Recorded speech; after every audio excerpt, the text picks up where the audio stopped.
Good evening and welcome to the Emergence Project's workshop, The Chakras and The Shift.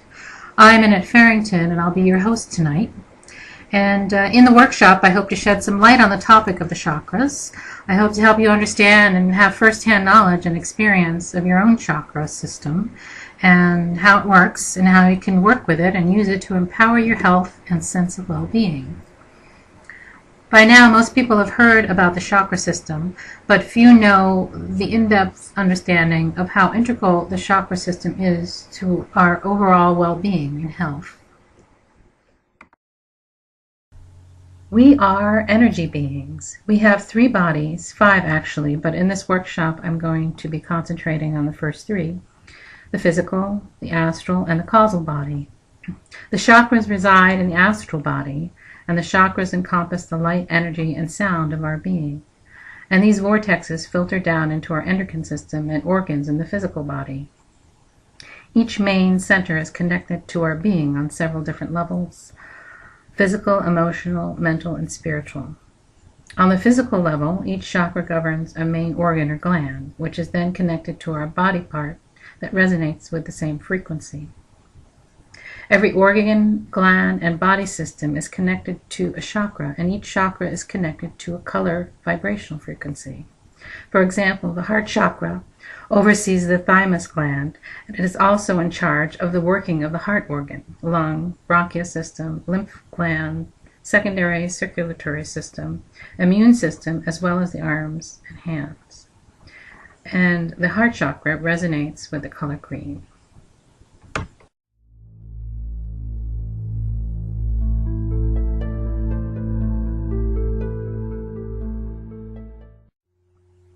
The word chakra is mentioned in the ancient Vedic texts.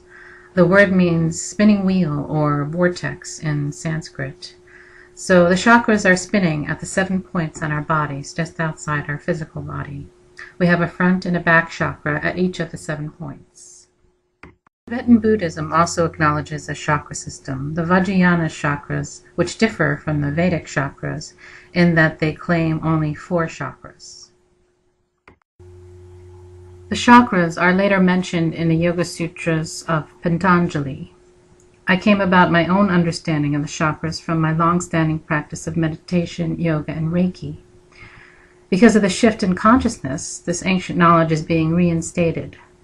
People are starting to remember that yoga is a system of knowledge that encompasses the understanding of balance and integration of the body, mind, and spirit. And they understand that the chakra system plays an important role in mastering our energy. The chakra system and all other subtle bodies like the aura and the kundalini energy are difficult to see and sense for most people. But since the shift in consciousness, which is still unfolding by the way, it's easier for most of us to access the subtle information. Also, practices like yoga, meditation, tai chi, and so on help us to hone our senses so that we can begin to perceive these subtler energies. The chakras are electromagnetic in nature and can be felt with your hand. Embedded in the spinal column from the coccyx to the crown of the head, the chakra system has developed into a rich explanation of the holistic nature of mankind. It's a methodology of looking at our health as encompassing the whole self, and that we must balance all parts of ourself in order to maintain homeostasis. Each of the 7 chakras deals with a different part of the bigger picture, and when we take the time to tune into these, we are given insight into where we may be out of balance, and we can take the proper steps to correct that which is not in alignment. So I hope to help you start on your own personal journey of the chakras. And I'm going to begin with walking through each chakra and explaining what the attributes are.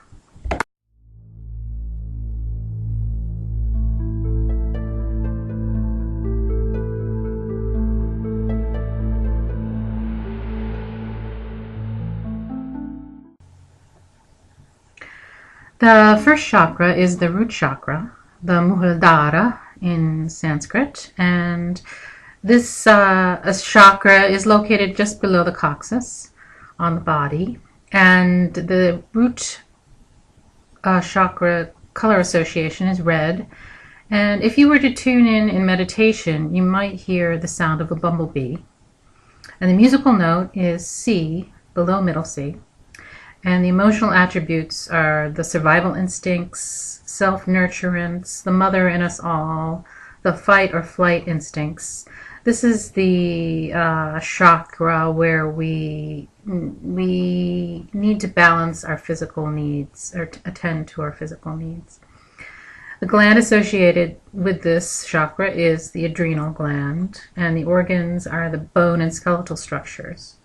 And the sense is the smell sense. This is where the unawakened Kundalini energy resides. Coiled like a snake, she waits patiently to be awakened. The fragrances associated with the first chakra are cedarwood and patchouli, and the crystal is hematite or tiger's eye. And the archetypes, when functioning, are Earth Mother, inner nurturer, and the dysfunctional is the victim, someone who's always looking outside themselves for someone to blame. The physical dysfunctions can manifest as osteoarthritis, and the emotional dysfunctions can manifest as mental lethargy, spaciness, someone who has a hard time silencing the inner chatter. And the developmental years are 1 through 8. And the lessons here that we can take away from the root chakra are taking care of oneself, finding the inner nurturer, finding the inner mother, trusting that you have enough and the universe will provide. The affirmation for this chakra is, my internal mother is always here for me, protecting me, nourishing me, and soothing me.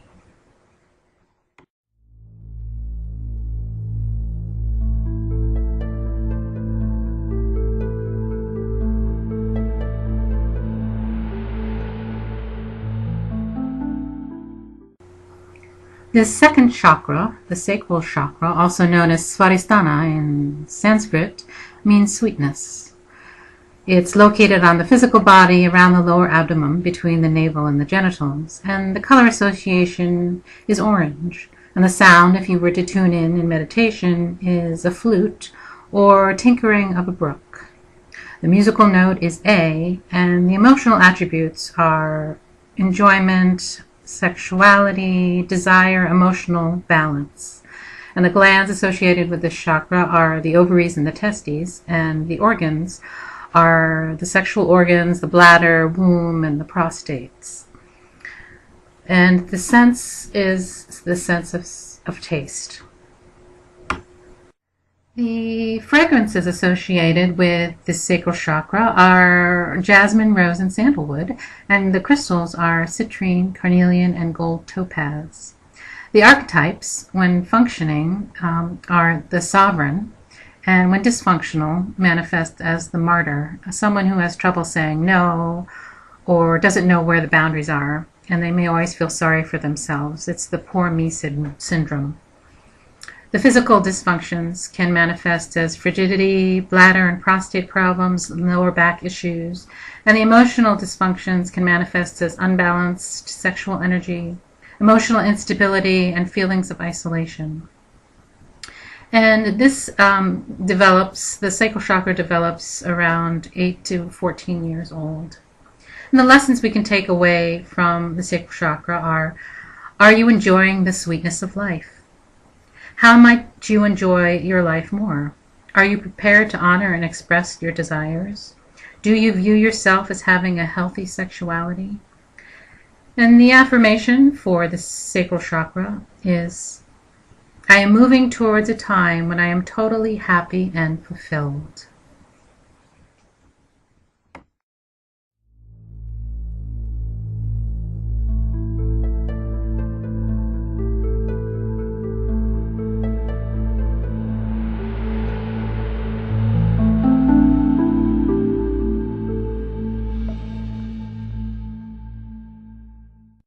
The third chakra, or the solar plexus chakra, also known as Manipura in Sanskrit, means lustrous gem.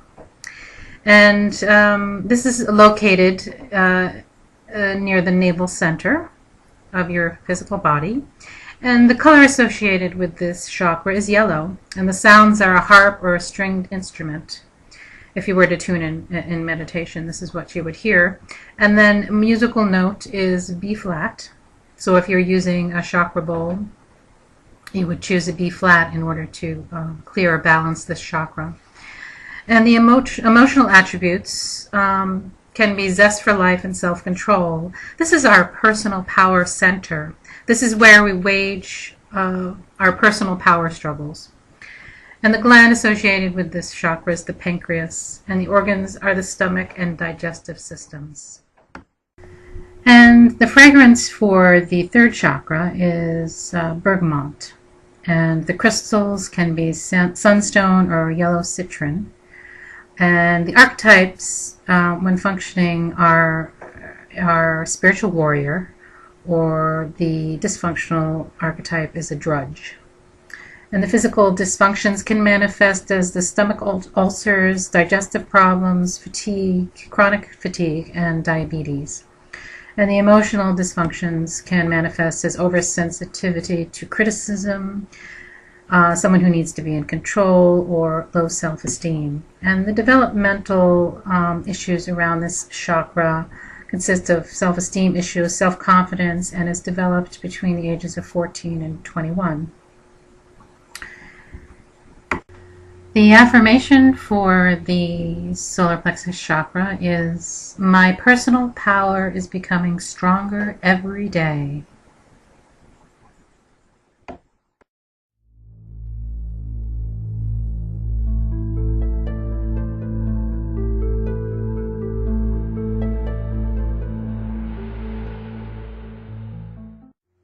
Okay, before we go on to the heart chakra, which is the bridge chakra to the higher chakras, I just want to explain a little bit about chakra balancing.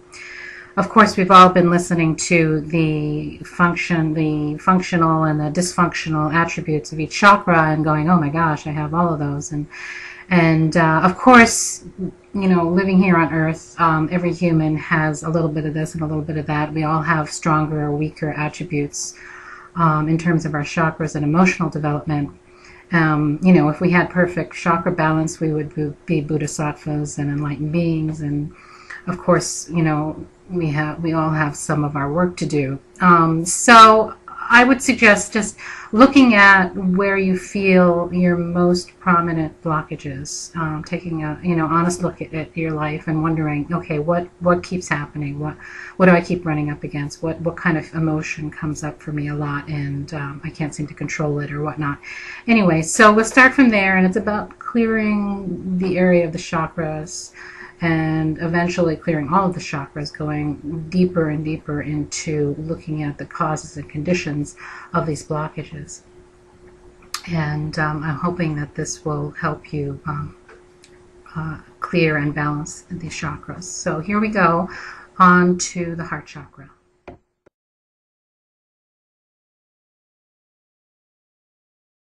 The fourth chakra, or the heart chakra, also known as anahata in Sanskrit, means unstruck, and other interpretations have been a sound made without two things striking.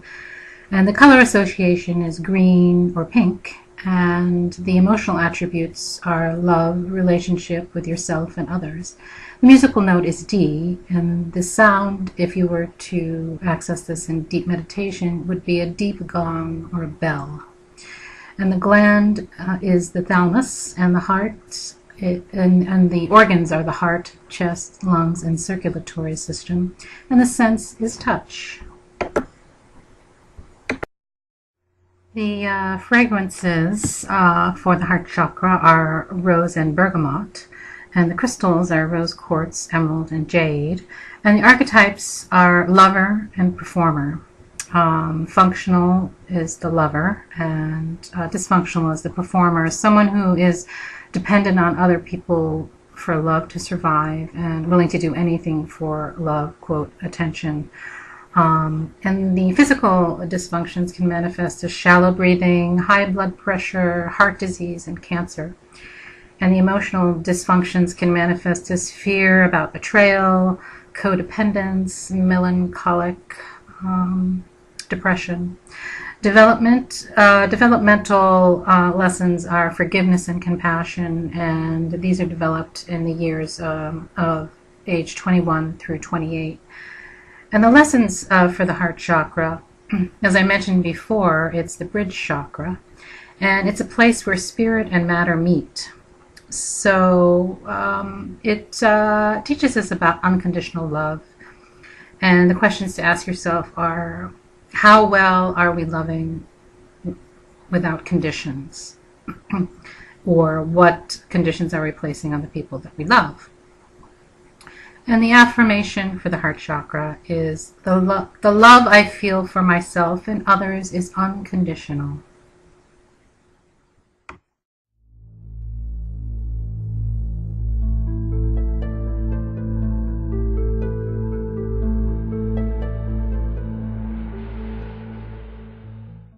The fifth chakra, or the throat chakra, and in Sanskrit it's Vishuddha, meaning purification.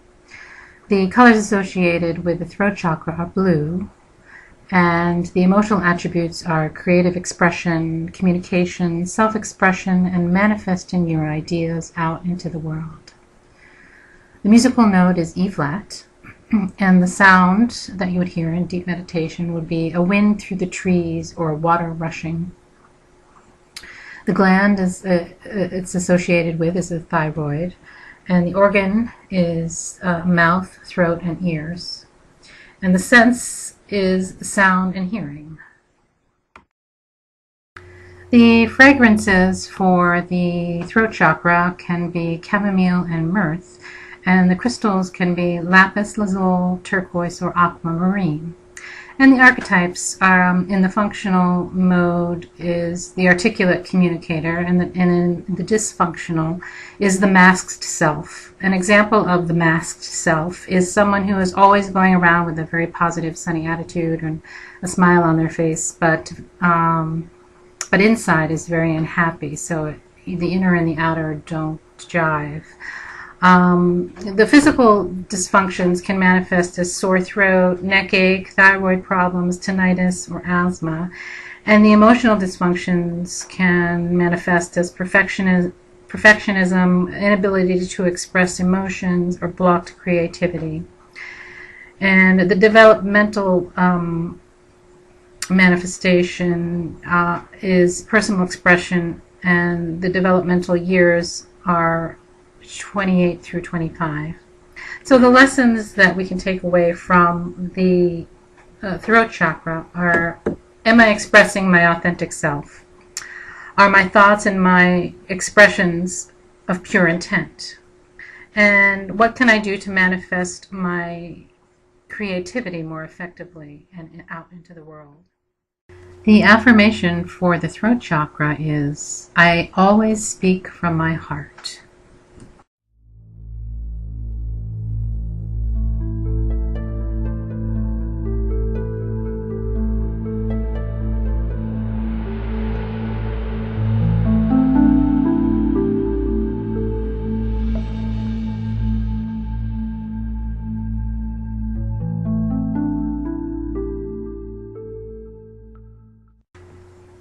The sixth chakra, also known as the third eye chakra, and in Sanskrit it's pronounced anya, or to perceive or to know.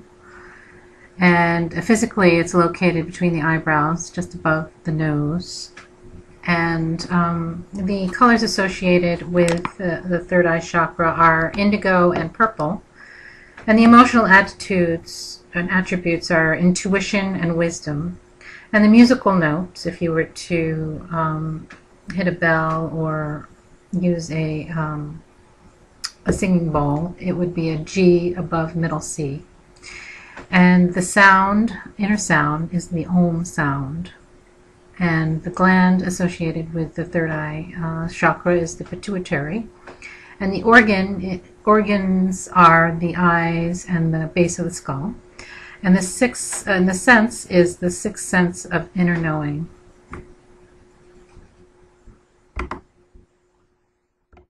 The fragrances for the third eye chakra can be hyacinth, violet or rose. And the crystals are amethyst, fluorite, or azurite.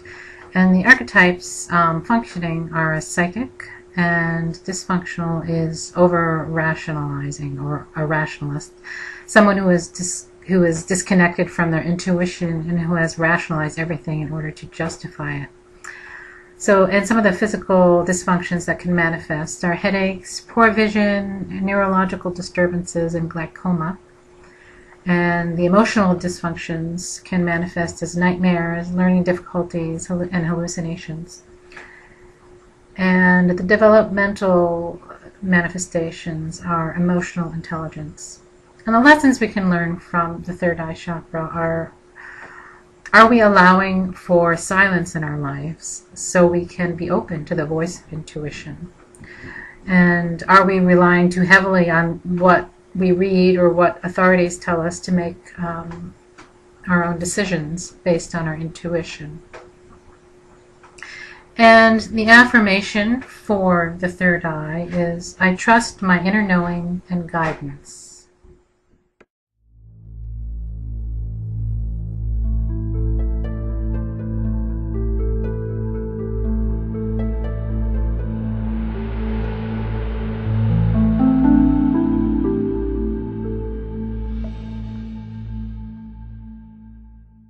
The seventh chakra, the crown chakra, also in Sanskrit is Sarasahar, and it means threshold. And the colors associated with the seventh chakra are violet, gold, and white. And the emotional attributes are the spiritually enlightened and the seat of the soul. And the musical note is B, and the sound is Om. And Yogananda described the Om sound as all of the sounds of the chakras that I've been describing to you all in one. It sounds like an ocean of Om. And the gland is pineal gland, and the organs associated with the seventh chakra are the skin and skull. The fragrances that can be used for the crown chakra or the seventh chakra are lavender and rosewood, and the crystals can be amethyst, clear quartz, or diamond. And the archetypes functioning are guru and dysfunctional, egocentric. And the physical dysfunctions that can manifest are sensitivity to pollutants, chronic exhaustion, epilepsy, and Alzheimer's. And the emotional dysfunction can be depression, obsessional thinking, confusion, and spaciness. And the developmental area is selfishness. The lessons that we can learn from the seventh chakra are trusting that all that happens is for our highest good. We can ask ourselves, are we being too materialistic, and is this interfering with the deepening of our spiritual life? And you can ask yourself, have you tuned into your own personal guru? And the affirmation for the crown chakra is, I tune in to the union with my higher self. I'm just going to touch briefly on the chakra clearing and balancing. As I said earlier, you can use your hand to kind of begin to feel each chakra. And I would suggest lying down, or you can sit with a straight spine, and you can run your hand in a circular motion over each chakra. It takes a while to actually feel the energy, the electromagnetic resistance there. Starting with the root chakra, you can run your hand over it and then going up all of the chakras. And I usually move my hand in a clockwise position, but I don't think it matters. And there are several ways that you can clear and balance your chakras. There's, as I went over, there's music. You can use the musical notes that I suggested in when we went over all the chakras. There's fragrances and oils that you can use to balance your chakras. Also, walks in nature and salt baths can clear your aura and your chakras, as well as the sun. that can clear your chakras as well, being out in the sun and getting exercise or meditating out in the sun. Things like that. Even just a shower can clear your aura and your energy body and your chakras. But it's a constant work. I mean, if you have a meditation practice, you should probably try chanting Om at the chakras before you go into your deeper meditation at each chakra, starting at the root chakra and going up to the crown chakra, chanting Om 3 or 4 times at each chakra. This helps to open and balance the chakras and infuse it with healing, light, and energy. So what I'm going to do now is lead you through a visualization meditation, and I'm going to let the music do the clearing, so to speak. This is one of my favorite chakra CDs. It's called Merlin's Magic, and you can read the screen, you can lie down or sit with a straight spine, and just go through the visualization, and I hope this will begin to help you clear your chakra energy. And I'd be curious to get your feedback, and I'd be excited to hear your feedback right after the program. If you'd like to call in at the number that I sent you, I'll be available for question and answer. Thank you very much for joining us, and hope to see you at some of our other events.